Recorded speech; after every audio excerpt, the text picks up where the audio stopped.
Ready? Let's begin. Let's turn.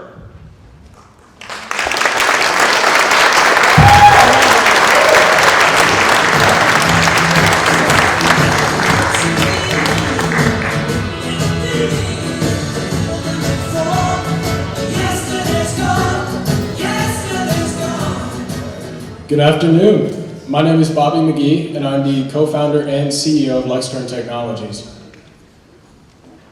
During this pitch, I will show you all why Luxturn Technologies is ready to revolutionize the motorcycle industry and ultimately save lives. I'm sure that some of you are motorcyclists, and I'm certain that some of you do not like motorcyclists. Especially that 20-year-old kid that flies past you doing 80 miles an hour during the middle of 5 o'clock traffic on 281. No one likes that kid. But the fact of the matter is that motorcycle safety is a legitimate issue, and that issue is what Luxturn Technologies has set out to help solve. I'm a motorcyclist, and my fellow riders are dying on the roads each and every day. In 2017, 5,172 motorcyclists died on the roads due to an accident with a car. That's 5,172 lives lost and families permanently altered. As a motorcyclist, I can testify that the scariest part about riding a bike is the other people that are on the road with you.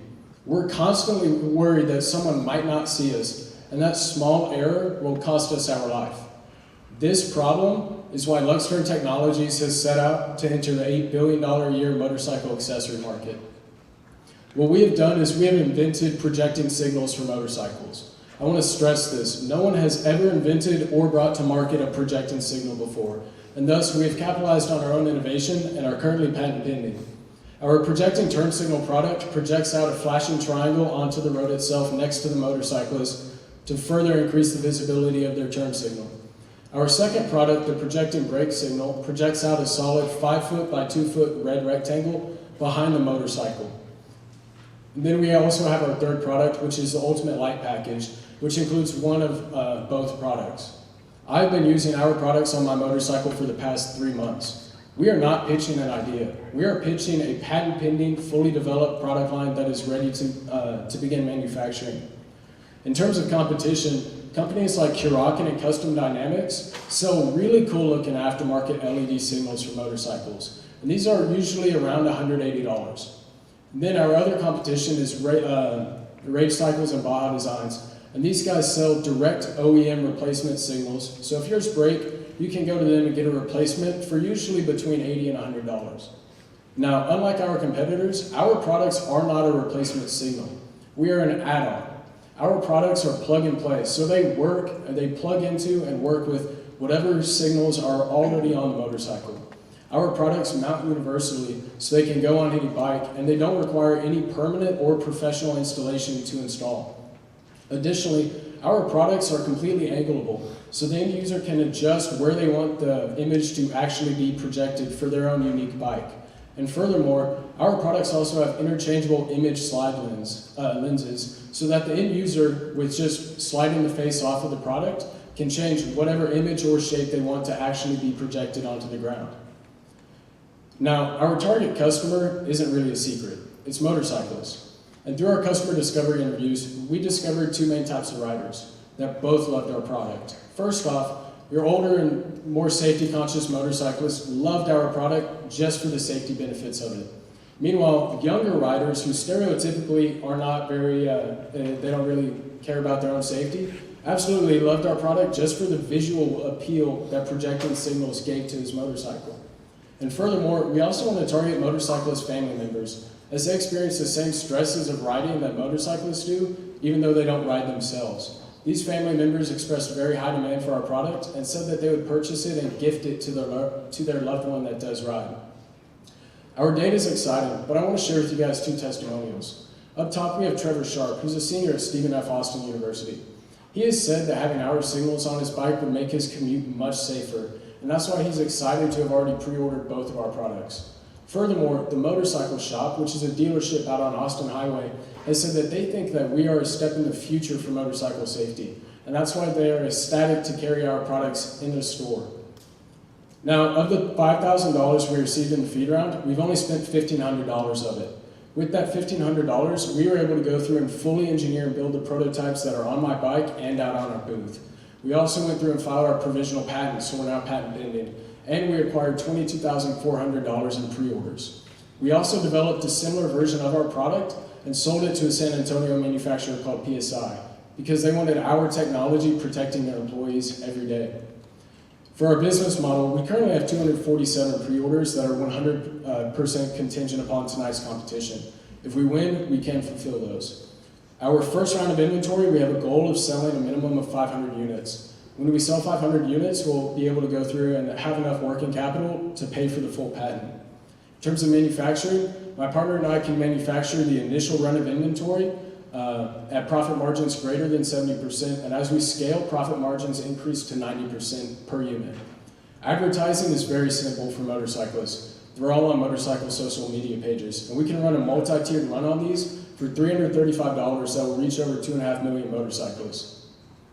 So after we sell through that first round of inventory and have the full patent, we will be able to choose two options. One, licensing out as a short-term exit, or we can go to outsourcing manufacturing and continuing productions. Both options are profitable, both options are successes, and both options will save lives of motorcyclists. So if we win tonight, the first thing we will do is pay our legal team $1,500 for the IP work that they did for us. From there, we will then meet with our engineers and go through and spend around $5,000 for them to perfect our product and give us the design schematics for manufacturing. After that, we need to spend a total of around $8,000 on full manufacturing equipment and raw materials that can produce up to 650 units. From there, we will then have $3,300 set aside for an advertising budget, and we will maintain a total of $10,500 in working capital moving forward. That takes into account the previous money we have saved and the leftover almost $7,000 from this round. Now, for the team, my name is Bobby McGee. I'm a junior finance major, economics minor. I have experience in finance through an internship at Dell, and my co-founder and CFO is Chris Stewart.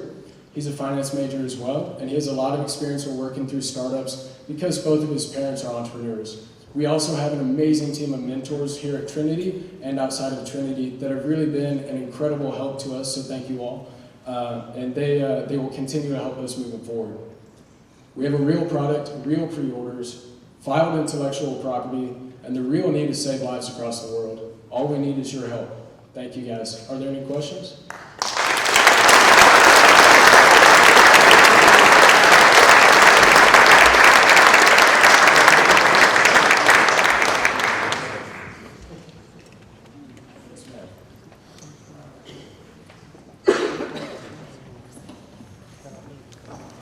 Can you hear me? Yes, ma'am. That was a great presentation. Thank you. Question. So you have 247 pre-orders. Yes, ma'am. Where did you get those, and what was your distribution model for that? So it's 247 units. $19,000 of the 22,000 total is straight to motorcycle dealerships here in San Antonio. The other 3,000 or so is to individual motorcyclists. Our distribution model for the actual dealerships that we will have to fulfill them to is we will drive out there and give them those initial units. Okay. Then once we get to scale in terms of actual distribution, our main plan in terms of manufacturing and distribution is we want to be in retail at online motorcycle accessory shops. About 3 shops dominate the market and all do $10–15 million a year in revenue, but they're all drop shippers. So when we get up to that distribution level we have organized manufacturing, some of the manufacturers we've talked to will ship out from there to the end user. So that's kind of our overarching plan for it all. Okay, thank you. On the channel sales to the motorcycle dealerships, are your unit economics the same, or do you have to give a discount there? So we do give a slight discount off of the retail price. How much? 20 to 30% for them. With our margins where they're at, we're still pretty comfortable. And then on the retail customers you found direct, what was the cost of acquisition per customer? For there, at this stage, 0. We anticipate once we begin actually advertising online and going through all of that stuff, we're looking at cost. With our $335 run that we've organized with Instagram influencers and all of that, off of that run, we should get a total of 100 or so customers just based off of that. A lot of the kind of people we were reached through that might not be where we are actually selling due to some of them might be overseas and stuff. So the data on that is a little iffy, and we have not started advertising on social media or anything. So our numbers still aren't there in terms of cost of acquisition. Okay. Could you expand on your marketing strategy utilizing Instagram? Yes, sir. So just because motorcyclists, whenever I see another motorcyclist on the road, I just give them a motorcycle wave, and you can't really stop and talk to them and stuff. So a lot of interaction that motorcyclists have is through Instagram and motorcycle-specific online forums. So based off of that, we have developed and gone through and talked to a lot of different low-level influencers on there, because they have a higher engagement rate with their actual audience. So we've worked through it, and with a total of 21, I believe, influencers have worked out that they will post 3 posts a week for us for the fixed price of $10 a week with that. In addition to that, we will also advertise using Google search engine advertising on Facebook through Facebook's whole analytical system, and then just the general advertising that you can do by paying Instagram and YouTube. And those are very flexible because you set your own cost too. You set your own budget. So you guys made a lot of progress from the seed round, so congratulations to you and your team for that. thank you. So tell me what you're most proud of so far. I'm really just kind of most proud of how my partner and I went about working on all this. The provisional patent, getting that filed and getting that receipt, that was a big deal. My partner and I are not engineers, so we spent many a days and nights up in CSI watching YouTube videos how to build it all. But going through and having this experience of being able to work on my own company and work on it with someone who's just as passionate about it all as I am, that's what I'm most proud about. And that's what I'll remember from all of this. Can you hear me? Yes, Okay. ma'am.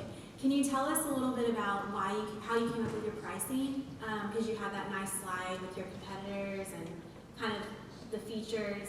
Yes, ma'am. How did you come to $99.99? So we came to $99.99 after we had done around 50 or so customer discovery interviews, and the demand was there for, at that price point, we had the greatest demand for it. A lot of our competitors and a lot of the bikes out there, when people get aftermarket turn signals or brake lights, they're spending around $200 a net on it. And they're a replacement, but you don't really get any gain out of it other than the looks. So we had to, price ourselves below the aftermarket, cool-looking LED ones because we aren't a replacement turn signal. Yet the Rage Cycles and Baja Designs, those are the lowest price points out there on the market for replacement signals and stuff. And people felt that our technology and stuff like that, we could justify it above that. And $99.99 has always been the perfect price. So we were happy to go through and do that. And then for the brake signal, it's physically less product, so we price that accordingly. And then for the ultimate light package, just use a kind of standard discount rate for it to encourage the purchase of both. Yes, ma'am. That was a good answer.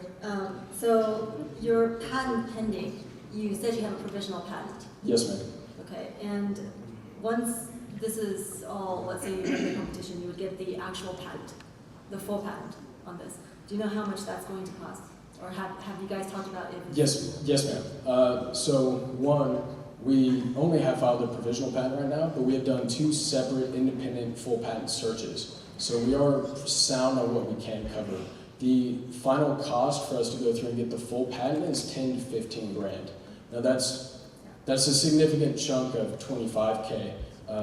So that's why we kind of push that back a little bit. And thankfully we still have 11 months of provisional patent coverage. Yeah.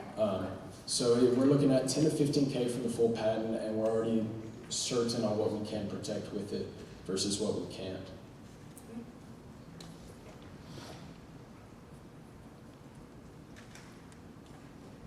Are you guys open to, I guess, going to, how do I put this in the right way? Attending conferences and displays to showcase your products in the future? Is that a marketing strategy somewhat in plan of action? I go to car meets on a monthly basis, so I would thoroughly enjoy all of that stuff. So that is not out of the question at all. And the motorcycle industry is going through so much innovation right now with electric vehicles. People are developing helmets with heads-up displays and stuff. There's some really exciting stuff going on in this industry right now. So it'd be fun to piggyback along that and learn what other people are doing. On the corporate sales side, you mentioned PSI purchase. Have you explored that opportunity further as essentially a wholesale strategy? Yes, sir. So they had us go through and develop a not necessarily a projecting signal, but it was a motion sensor alarm that would project out an image onto the ground whenever the motion sensor was tripped. So that's something that we will 100% need to explore and look into as an additional revenue stream, or another avenue that the company could go on, in addition to bicycles and all the other new little vehicles that are on every single block in downtown. And my last question, you didn't mention Amazon at all in this, but have you all explored selling via Amazon's marketplace? Yes, sir. So I know a decent amount about Amazon. Just I have a buddy who's started his old company on there right now, is very successful with it, and he's kind of been teaching me as he has been going through that. So that is 100% something that we will be on. That and then the online drop shippers for motorcycle accessories, we see those as long-term the most profitable kind of retail way we can actually distribute and sell the product. So Amazon FBA and that stuff is most likely will happen. Yes, ma'am. Could you go over where these are manufactured currently and how or who does the manufacturing? So currently these are very simple to manufacture. It's 3D printing out the exterior of the housing and putting in the electronics in it. And my partner and I do that, and that is our plan for the initial run. Just as we don't have the cost to, or we don't have the capital to go through and fund a plastic injection mold and move directly to outsourcing manufacturing. So that's our initial run to get leeway and increase our working capital to then get to the point of paying for the full patent and either outsourcing the manufacturing or just licensing it out at that point. How long does it take you to produce one of these? One of these? Yeah. So we can go through, and the actual print time is 4 hours, but we have that to the point where it's able to essentially run on a loop, so we can do that, and then it's legitimately a minute of inserting the electronics into it. So. Okay. And how many can you do at one time? Like in the 3D print? The 3D printer can only print one unit at a time, but we can go through and have it print in a series. So it will print 10, and then the next morning we take them all off and restart. Thank you.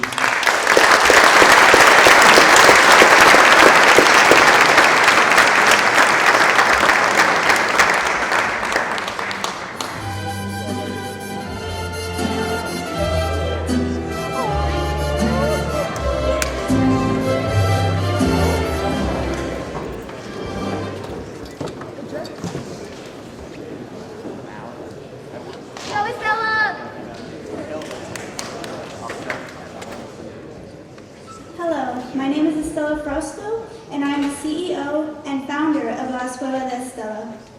La Escuela de Estela is a mariachi music program aimed at helping students here in the San Antonio community become more efficient as professional musicians, as well as helping them to transition into higher education music programs like here at Trinity University. Before I get into what my business is, I want to tell you a little bit about why this means so much to me and how mariachi has impacted my life. I grew up here in San Antonio. When I was little, my mother had hired a mariachi band to serenade me for one of my birthday parties. And I don't remember what they were playing, but I remember that there was one female violinist, and just watching her, I got in my head that I wanted to be just like her, which is why at the youngest age possible, in 6th grade, I became a violinist, and I went through the mariachi program in the middle school and high school to become just like her. So mariachi is not an easy thing to put into words, but I tried anyways. So Mariachi music is the sound of Mexico. It is a sound that stirs the soul and makes your corazón contento. Mariachi music is the music that follows Mexican Americans through each major milestone in their family life. It is the sound that we first hear at the beginning of life and the sound which carries us to the other side at the end of our journey. Mariachi music touches every emotional chord. It makes you smile, it makes you laugh, and even makes you cry. And at times leaves us with this question. Do we love this music because we are Mexican? Or are we Mexican because we love this music? And those are the feelings that I took with me up on stage. Every time I was performing, I was filled with these emotions, and I loved giving that to my audience. It made me feel like I was part of something that was bigger than myself, and I wasn't the only one who had those feelings. My experience through the middle school and high school music programs was that it was very competition-oriented. We didn't really learn the history of the music. We didn't learn how to read the rhythm. We were learning by ear. And coming into Trinity, it was a difficult transition because they expected you to know how to read music, to be able to sight read, and that was something that I couldn't do and what I struggled with. And it was very intimidating because my peers had these years in music programs that I did not have access to through my school. So when I graduated, I realized that it was very difficult for me to get a job as a mariachi player. First, I had to network, and that was skills that I did not learn in high school. And then I had to find my group. I had to put money. And you clearly are a great leader because you're managing multiple people, developers, artists. I mean, you're leading all of them. So great job. Thank you. When I talked to you outside, I told you this reminded me of Canva, the Canva for kids. And I think you're onto something because this is where, ed tech's headed. So it's also great that you identified the sales cycle, long versus short. Have you talked to any school districts already, and have Yes. they expressed interest in buying the product yet? We talked to several school districts over the summer, some in the northeast and in north side of San Antonio. They're really excited about, one, implementing this into their curriculum because they think it will be a good way to engage our students. A lot of our students experience disengagement in education, which is very critical during middle school when they're transitioning between elementary and high school.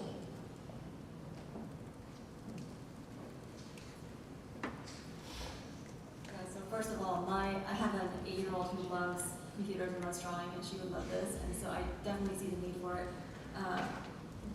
When I looked through your materials before the competition, I noticed you did not have yet an LLC document in place.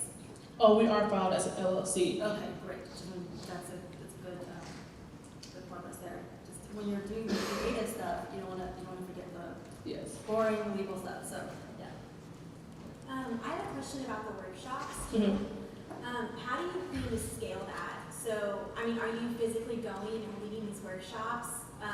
Or are you teaching the teachers how to instruct the students how to use this software? How does that work? So we have really big plans for Storage Spread. We're providing both workshops and subscriptions. So we plan for our software to take off eventually. In the meantime, we're providing workshops. Our workshops teaches the Story Spread brand of storytelling, promoting kids in education through a storytelling fundamentals. So me and Ren, we are going personally to these workshops and presenting them. As we scale, we plan to put our curriculum on our website and sell it through our website. And eventually, when our software and our subscriptions take off, we'll probably maintain a workshop at a consistent level.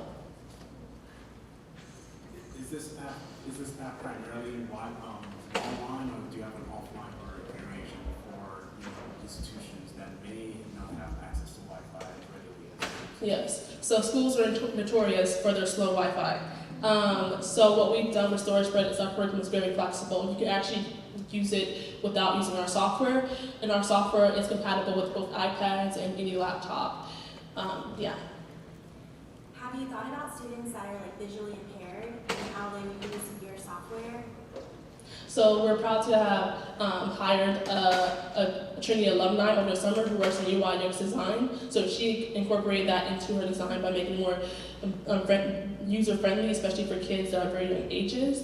She also ran it through some testing according to like those things. For visually impaired, depending on what their disability is like and the range of it, they're able to use our software or not. You mentioned that you would outsource development for full $25,000. Is there a reason that you wouldn't consider bringing that in-house? And have you actually explored trying to find a technical co-founder who would do some of this work? Yes. We've explored having a technical co-founder, but StorySpread has a really big culture around storytelling and promoting creativity in our students. So we are open to that possibility, but what we found that we can do the exact same work by hiring other Trinity students that do a really good job. You looked at, so I have an 8-year-old as well, and so we love dinosaurs. So do you have any dinosaur pictures? We're able to upload any asset to our website, Okay. so we'll upload our dinosaur tonight. Okay, so what type of technical or technology partnerships have you explored? There's a lot of software servers, a lot of opportunity to leverage, right, the distribution of a technical partner. Yes. So we've kind of considered outsourcing it to different places around the world, different places in San Antonio, and different places inside Trinity itself. For that part, we're all about empowering our fellow community. So what we really prioritize is Trinity students, if not Trinity students, San Antonians and Texans, and they were brought out, stretched out there. Have you thought about partnering with programs like Roblox or Minecraft, the stuff that kids love to create and play with? So a lot of the students already incorporate that into their storytelling using our software. So over the summer, we had a workshop at SMU, and one of the stories was about bionic loaf of bread. So there's a bunch of games, a bunch of Minecraft Fortnites out there in the world, and students bring that into our classroom and use that as a motive to create. But as young students, as college students, we're able to keep in touch with the trends and able to upload those assets to our software very easily. Have you thought about using, I know the other teams talked about using social media to promote. There's a lot of gaming videos on YouTube. Mm-hmm. Have you thought about having someone do some YouTube videos and seeing where that goes? Our workshops kind of act as our marketing because we're able to really go and connect with school districts, individual educators, individual people who are working hard to improve our students' educations here in San Antonio. We have an online presence and we're developing that. Right now with our current projection, we plan to do marketing over summer with the help of $10,000 and do a little bit more between $5,000. So it sounds like you have really low costs. Like your costs are mostly labor, like paying all these artists and everything. But you have a lot of potential for revenues. So can you talk a little bit about how much, if I'm a parent, how much it costs to get a license for this, and how often will you be updating the software? Like if I buy it today, would I need to pay for an upgrade? How often will you be changing it? Could I buy specific custom art? How does that work? So you can buy individual custom art, just contact us, email us, and we'll get that on the website for you. Since it's a subscription service, the software is updated routinely. Our costs are very low because Stumberg with $5,000 we're able to cover the development costs. So our subscription service is currently at a pilot price of $10.99 a month. You explored that subscription pricing given the economics of different app stores with that and devices and whatnot? So that's our pilot price. We plan to adjust as we get more users and get more people on to the platform. We are very flexible with schools and especially nonprofits in negotiating prices because we feel like the mission and that is very important. But $10.99 after doing customer surveys was a very good price for all of our customers. And is this price based on for an individual or school? So if like a school approaches you and they have 10 classes, Yes. is it per student? It's per student, yes. Per student.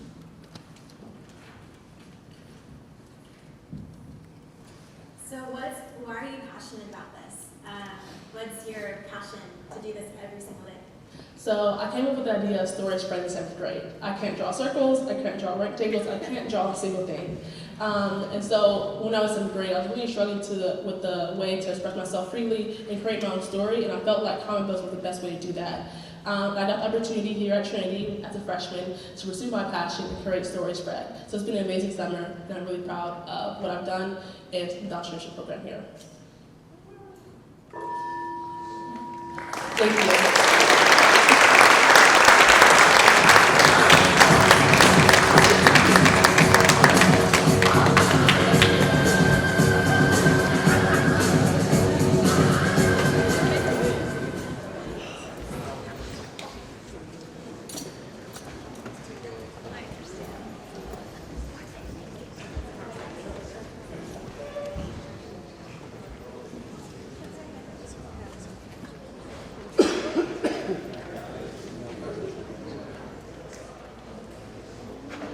Give everyone minutes to get out right here. Alright. Good evening, my name is Andrew Koob, and tonight I humbly present to you Skate Cuff.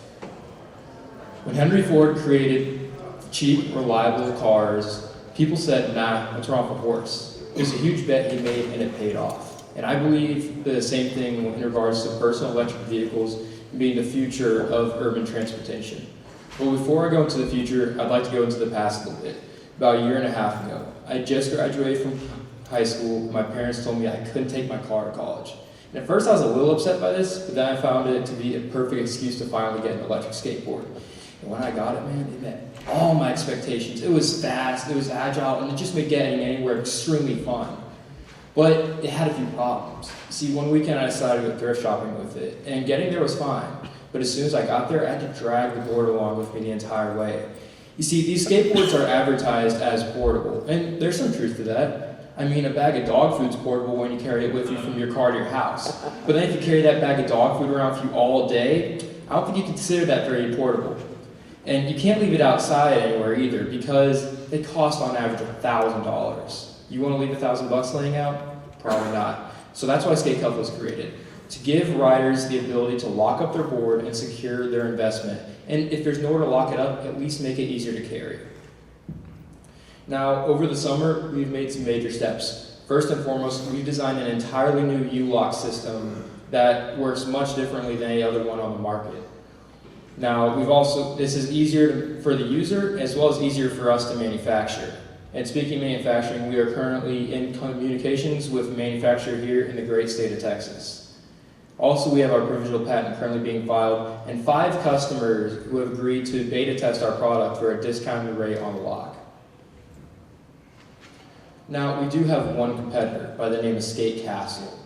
You see, Skate Castle also uses a U-lock to secure their board, but that's where the similarities run out. You see, you can't leave that on your board while riding. You're not going to get anywhere. And so that means you have to carry it with you no matter where you go. That leaves it open the option of you forgetting it, and it also makes it kind of difficult to ride because you already have one hand filled up with a remote. So that takes away any ability to carry something else like a coffee cup or grocery bags. That's where Skate Cuff comes in. With our unique locking mechanism, it works sort of like a zip tie.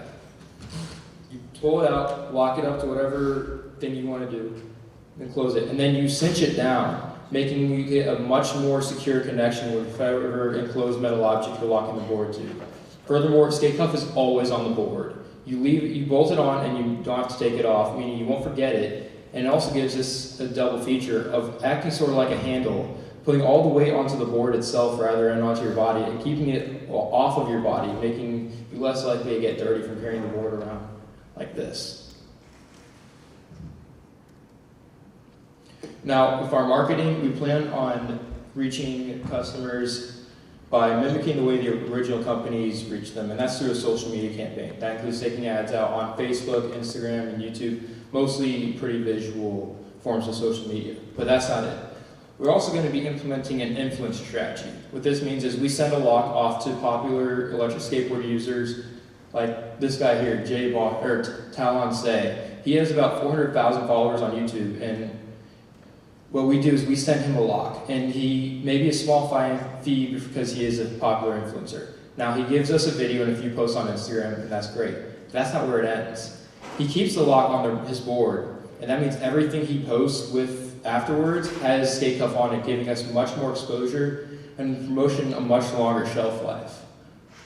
We also want to create partnerships with already existing electric skateboard companies, and I'm proud to announce that we have made contact with people at Boosted, who is the market leader in electric skateboards. And I even got a position with them as a college ambassador, giving me a ton of connections within their community.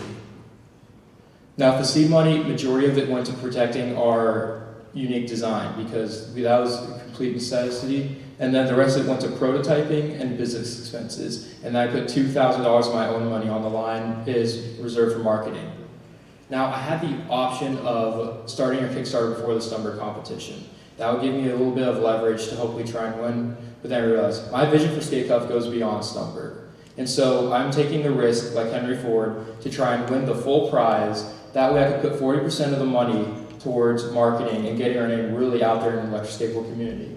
It also means we can get our full patent for $6,500 very early on and have $6,000 reserved for manufacturing our first run of Skate Cuff. Now, for our Kickstarter, we do plan on doing more than that, but then the extra money we get from the Kickstarter will go towards the rest of the excess manufacturing.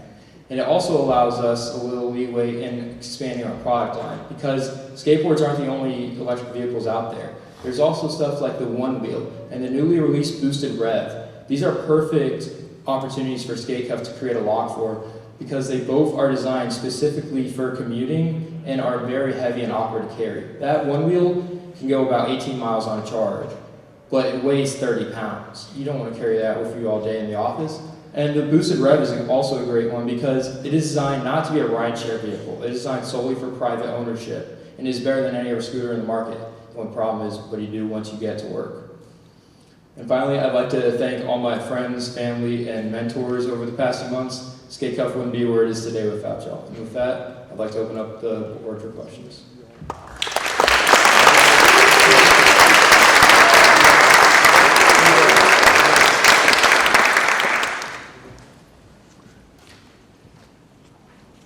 Hi. Howdy. I love that you dressed the part. Thank you. You seem very responsible. Why did your parents not let you take a car to college? My car was $500. They didn't know if it would make it to college. Thank you.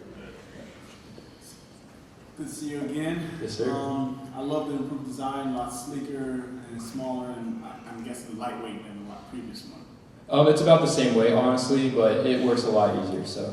Now, one of the things that I want to, like, how do you address the parking situation of the skate? So, think of your typical bike rack, it's round, the way your lock is situated, you technically may have to have your skate flat on the ground. Is that a safety thing? Not really. How do you adjust that? So most of them you can literally lean it against it pretty easily, and also a lot of the bike racks tend to be higher up than the board is, so you can lean it in a way that's, like, imagine my arms, the bike rack is sort of like that. I mean, there's the ones around Trinity would be perfect for that. And is that standard bike rack? Yeah, it's a pretty standard design, and not only that, the bike rack isn't the only place you can lock it to. A lot of those cast iron benches would be a perfect option to lock it to, or anything that's just a metal enclosed object. You mentioned electric skateboard sell for $1,000 a piece. What are those sales annually to private individuals? I do not have that specific number, although I can say there's about 540,000 boards on the market right now, which is a huge increase from when they came out in 2012. And so if we can secure about 5% of that market, that gives us about $2.7 million total revenue. Boosted alone makes about $6 million a year, and there's about 30 other players in the market. You mentioned being a college ambassador yesterday. Have you had partnership conversations and had any kind of negotiation around what economics would look like for selling to them? No, because currently I'm solely focused on keeping it myself for a little while, but I did mention the idea of it to them during the interview, and they really loved it. They thought it was awesome. How do I install it on there? How long does it take? And can I maybe hurt myself? I don't think you have to worry about any safety issues. Most skaters each skateboard comes with something called a skate tool. It's a little T-shaped tool that has a screwdriver and a little wrench piece on there. And so majority of skaters are very familiar with replacing trucks and stuff of that nature. And all you have to do is unscrew the screws on the trucks and then mount it onto the board. And the screws the skate cuff comes with a tool that corresponds to the unique screws that it will be used to mount onto the board. So we're not going to use your standardized type of, what's it called, bolt heads. We're going to use something like this. These are called tamper-proof screws, and there will be, it'll each come with a little Allen key designed specifically for each lock. But it will only take you about 10 minutes, and we will include like a little QR code with a YouTube video showing how to do it. I really like your idea about making the product for like the scooter or the other things. When I was in St. Louis last year, they were missing 90% of their scooters, and Wow. they found them in someone's backyard. So I think that maybe even approaching people like Lime and asking them to, selling to them Yeah. might be actually like a really good sales strategy. And I also really like your marketing strategy. Obviously, influencers is going to make your product viral. Besides working with influencers, what other marketing tactics are you going to do to get your product sold? So I'm going to be also running an ad campaign on Instagram, Facebook, YouTube. I've already looked at Facebook alone. There's 1.2 million users who would be reached out by the marketing campaign for about $5 to $10 a day. To echo a point, I think you should think about trade shows as a potential marketing strategy. There's a lot of opportunity with bigger companies that may choose to buy your locks in bulk, saving the time of having to sell to individual sellers and rather focus on the wholesale aspect. And in that sense, do you have a price point for how much you want to sell it in the wholesale market? On a wholesale market, I'd sell it for about $80 a piece. That still gives me about 60% revenue, and gives the wholesaler a good revenue amount also. Now for our own sales, it'll be about $100 each. Where do people store their electric devices? Usually at home, they just keep them like in a garage or something like that. Is there any application for home storage as well? I wouldn't say it's as necessary. I mean, if you lock up your house, your board is probably safe. It's more for when you go out of the house. Has anyone else used this product other than yourself currently? No, ma'am, not currently. I'm still in the beta testing of the final version of the lock. But in about a few weeks, we'll be sending out them to our other beta testers that we have lined up. Okay. And have you found any problems yourself using it up to now? Honestly, not really. I mean, the initial version that I demonstrated back in March was a little bit more complicated to use. This one, you can lock your board up in under 20 seconds. Okay. And have you obtained agreement from the influencer that you mentioned you want to send these to with the 400,000 followers? And how do you obtain that agreement? Can you repeat the question? So have you obtained agreement from the influencers that you're going to use on social media? We're still in communications with them, but they agreed that for $500 in the lock, they give us a YouTube video, 3 posts, and a few Facebook posts, as well as they also have an online website where they sell some electric skateboards. They'd agree to put our product on there. Great, thank you. Maybe I missed it. How much can I buy it for? It is $99.99. And your cost? Because we get our cost is $20 per lock, so it gives us 80% profit margin.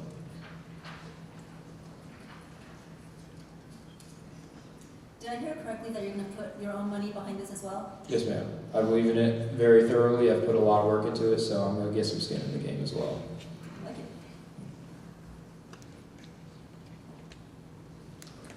Can you tell us a little bit more about the people that, like the early adopters, the people that want to use it immediately? Like who are, like, what's their demographic? Are they younger skaters? Are they, tell us more. So they vary anyone from college students to people who live in large, urbanly dense areas like New York, and have another person in LA. And it's just essentially people who use their board to get from work or around class all day that don't want to carry it around with them. And these tend to be people that are 18 to 30 years old. So, have you explored selling via Amazon? I have a little bit. not going to do it initially. I'm going to wait a little bit and try to sell it off more of the electric skateboard accessory websites because those are a growing market as well. And then potentially moving on to that later on in the process. So what's your long-term vision for the company? Are you building a 100-year company, or are you gonna sell it eventually? What's your goal? My long-term company is to start to create things for other types of devices like the one wheel and the scooter, as well as to create other security devices like a motion alarm or a GPS tracker, which would be great for companies that like to rent out the boards. So just expanding as much as possible, and maybe down the line selling it. You made this one right here yourself, right? Yes, ma'am. Okay, and what is your plan for manufacturing going forward? I'm currently in communications with a manufacturer out in Victoria, Texas, who does a lot of automotive parts, but a lot of those skills will transfer over into creating the same lock. And I designed it specifically so even if that doesn't work out, I can build it right here in the shop at Trinity. It is all designed just solely. When I designed it, I suppose that was my big focus was how am I going to manufacture this? What's that factory's minimum order requirements? It will be about 300 locks, Okay. And what does it cost per unit? $20.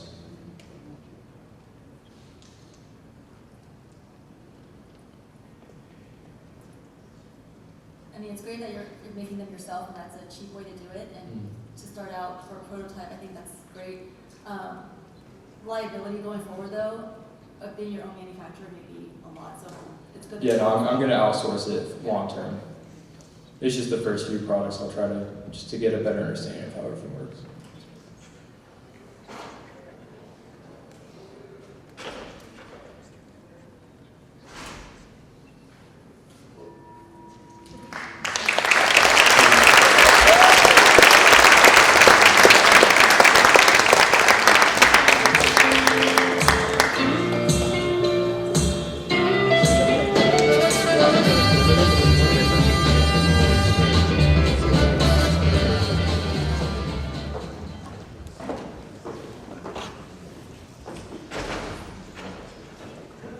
Hello everyone, my name is Chrislyn, And I'm Bradley. and we are Heartful. From a young age, I have always been passionate about art, but I never knew where that journey would take me. In high school, I volunteered at the Dallas Museum of Art as a teen ambassador, where I would lead group tours and activities. One day, a group of individuals with special needs came for a tour, and I was lucky enough to be one of their guides. As we went from piece to piece, I could tell that they were paying attention to pretty much everything but the art. We ended the tour with an abstract piece that was pretty hard to understand. However, I laid out fabric pieces that matched some of the shapes in the painting and asked them to recreate what they saw. They instantly became more engaged and excited to talk about the piece. It was in that moment that I understood the power of art. In the greater Alamo area, there are 275,000 individuals living with special needs, and 50,000 of these are children. And this data includes anyone living within 1 hour of downtown San Antonio with physical, cognitive, hearing, or vision disabilities. And for many of these individuals, there are not enough fully inclusive spaces or activities in our community. So there's a great opportunity for us to create spaces that provide valuable experiences and fun opportunities. Heartful is a nonprofit organization that aims to provide all people the opportunity to engage with art. Traditional art pieces can typically only be experienced visually. However, Heartful recognizes the value of having multiple means of engagement with a piece itself. We transform the typical visual engagement with a piece into a tangible, interactive experience. We have worked to create a blueprint for what our interactive art pieces should look like, to ensure that they encourage individuals to express their thoughts and feelings, promote self-esteem, build communication skills, and serve as a medium for art education. Our Starry Night Marble Maze allows individuals to build motor skills while learning about cause and effect. It also allows individuals to learn how Van Gogh created movement as he painted the piece. So as we worked on our business over the last 6 months, we realized that this actually isn't a career path we wish to pursue long term. However, we believe in our vision, and we believe in our ideas, and we really are passionate about what Heartful's mission is. So in order to make an impact without running a nonprofit full-time, we're partnering with Inspired Community Fine Arts Center here in town. Inspire is a great nonprofit that's been teaching art workshops to the San Antonio community since 2005. And we're going to be working with them to design and create pieces that will be complementary to their existing art programming. And through this partnership, we will be able to make sure that our art is making a difference in the San Antonio special needs community. So Inspire's artists will work with us to design these pieces, and then we will go and create those pieces to be featured as a part of their community classes. And our goal is to use the funds that we've already raised to design as many unique interactive art pieces for their programming. And this will allow Inspire to use our work for years to come, and also to help them grow out their special needs outreach programming. Our plan is to use the $5,000 we have already raised to create 5 interactive art pieces for Inspire. Over the next year, I will be working with Inspire to implement our ideas into their programming. With that being said, we are not here today to compete for the $25,000, but to explain the steps we've taken and the direction we will now be going in. We are incredibly grateful for the experiences we have been given through this program, and we are incredibly grateful for the judges and the mentors and everyone who has helped us throughout this process. Judges, if you have any questions about the direction we are now taking, we would love to answer them.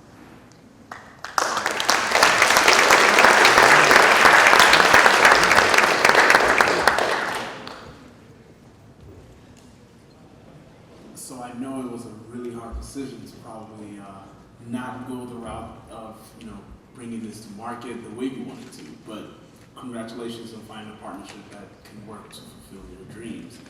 Now, what if you had a scenario, a year in, and then all of a sudden you find the need to create more art, create more opportunities, utilize artists' visions and they project that and say, hey, can you create an interactive artwork based on my art? Where do you go from there?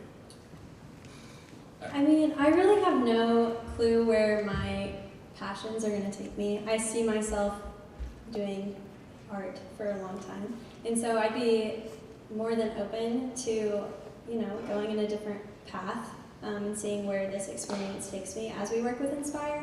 And if I end up working with them for 3 years, I'm not going to be upset about it. So I'm excited to see where it takes us. And Uche, to get a little bit more technical with your questions, so the way we're setting up our financial structure with Inspire is we're actually going to be under them as they're going to be our fiscal agent. So technically, a year from now, if we were to decide, hey, we want to spin this off and do our own thing again, then we would definitely be able to. But for now, with the way that things are going, with the way that we need to spend our time over the next few years as we are students, this will give us the opportunity to make sure that this vision lives on beyond just what we're able to do. And kind of the way we saw it in this decision-making process was, we could go about it as trying to operate this as our own nonprofit, but really we realized that chances are that wasn't going to sustain. And what was really important was sustaining the vision, because we want to touch as many lives as we possibly can, and working through Inspire, we think, is the most foolproof way to make that happen. So. I think that's great. Are you guys receiving any kind of compensation for this from the partners that you found here, or is it all nonprofit? Yes, for now it's all nonprofit. We have funds that we've raised. We fortunately received $5,000 in the seed round, and so we're just going to be using that funding to go from here. So we'll start actually officially working with Inspire next week, and we'll be going from there. So we're really excited. I guess like I said, it's very admirable the approach you've taken here. Most entrepreneurs want to go build a business. It's really great to hear about people who are inspired by the vision and want to just find the way for the vision to succeed. So, my hat's off to you and John, well done. Yeah, I'd say the same thing. I was just looking up the quotes. I didn't misquote somebody, but I think Harry S. Truman said, "It's amazing what you can accomplish and you don't care who gets the credit."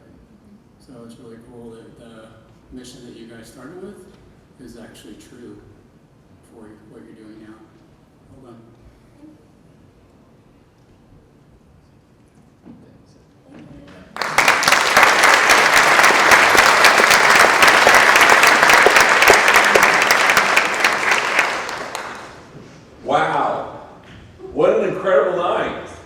judges have a very difficult decision to make. So what's going to happen for this next stage is the judges are going to be retiring into another room where deliberations will be taking place. You'll have an opportunity to engage and talk with all of our teams in the recital halls or reception area. We get an opportunity to ask them further questions, engage with them with regards to their startup concepts as well as sort of have further conversations. There'll be music that'll be playing as well. Also, as a reminder, our 1869 sort of one-day challenge is taking place right now at gotu.us/challenge. You know, I can't think of a better way to sort of support entrepreneurship than giving us a small sort of donation.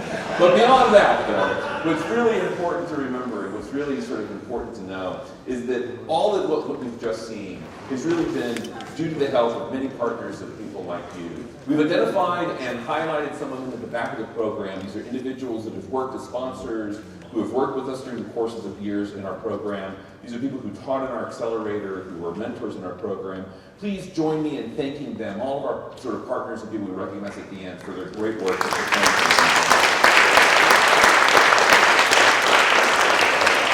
Also, one more round of applause for our finalists who presented here today. Thank you all so much for the great work. We'll be moving into networking and the judges to deliberation. Thank you all so much. We'll be back hopefully soon with the decision.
So you can see how much time they have left for the pitch.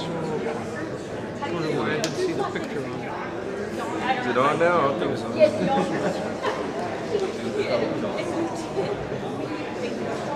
don't think they needed it this time when they just announced it. But it was 7 minutes for the pitch and 10 minutes for the cue. Which is a good idea.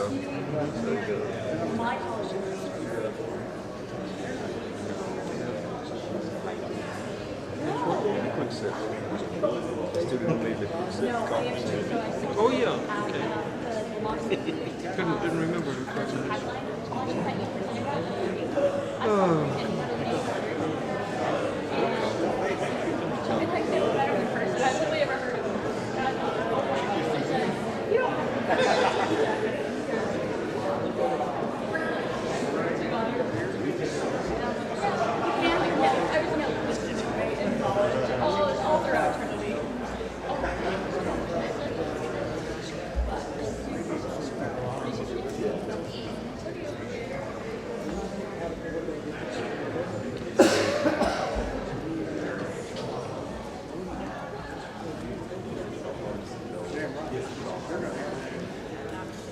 So here we are at the end of the evening for the 5th annual Louis H. Stumberg pitch competition.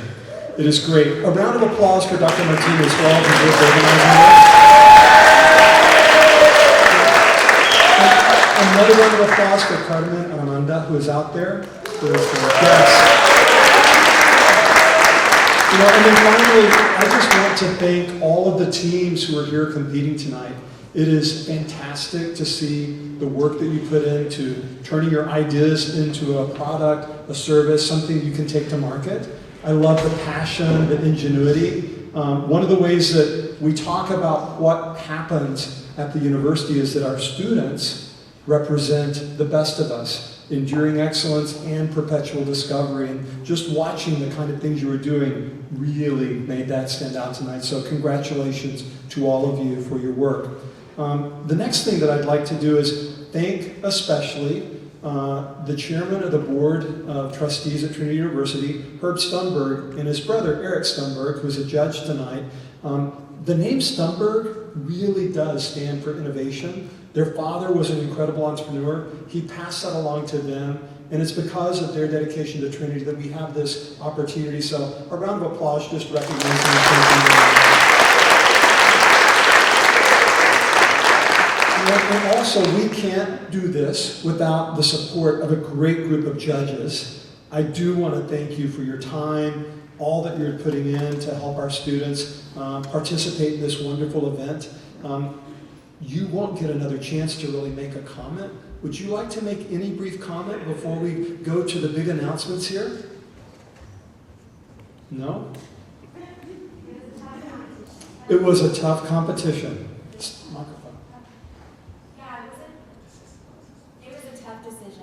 A lot. We really tried to go through everything, and we had a good discussion. So no matter what happens tonight, you're all winners. So you all have the support of Trinity and the Alumni Network, and you're going to succeed no matter what. So that's great. Thank you, judges. So we are going to move on to the announcements of the awards. Dr. Martinez. All right. Thank you so much, Dr. Anderson. Could you please give a hand to Trinity's president? So first, we'll be announcing our fan favorite. It's kind of a great sort of new prize that we've just started here at Trinity. It's an opportunity for you to sort of literally vote with the team that you felt was really incredible. The results are all in, Dr. Anderson. And this year, I'm proud to announce that we have 2 fan favorites. It was a tie based upon the pitches today. And so, Dr. Anderson, if you can join me in thanking our 2 fan favorites. They will all receive a great little sort of token of they're the fan favorite, and they'll also receive a $100 prize. The first fan favorite is Skate Cuff.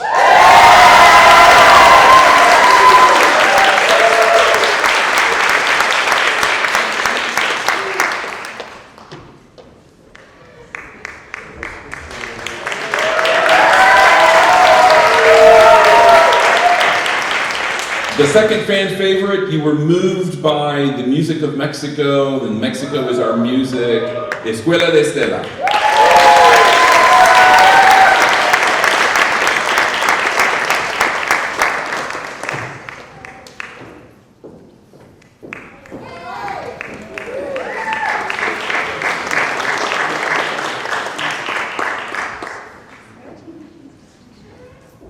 I'll be back with checks.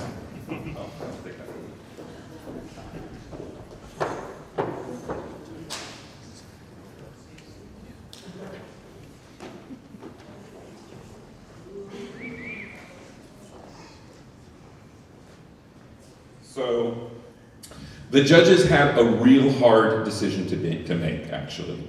And not for the first time ever, but for this year, we will have a runner-up award. So our runner-up for the 2019 Stumberg Prize, winning a $5,000 investment, is going to be Story Spread.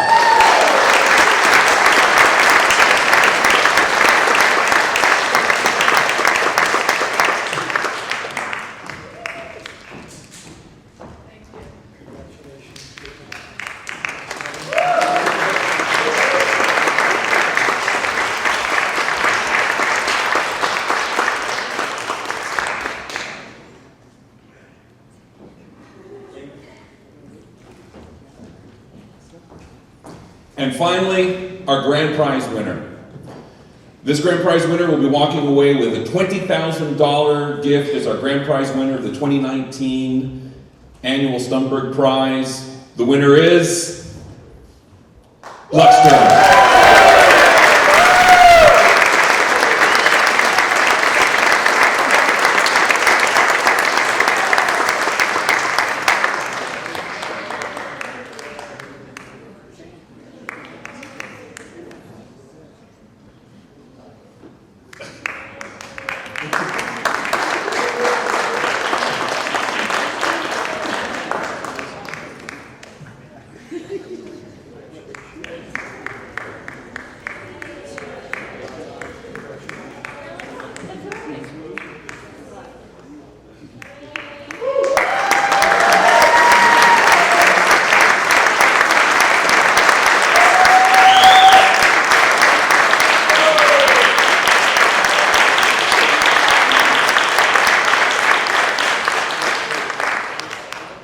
It was a great night tonight. Please join me in giving all of our Stumberg Prize finalists a great round of applause for a great night.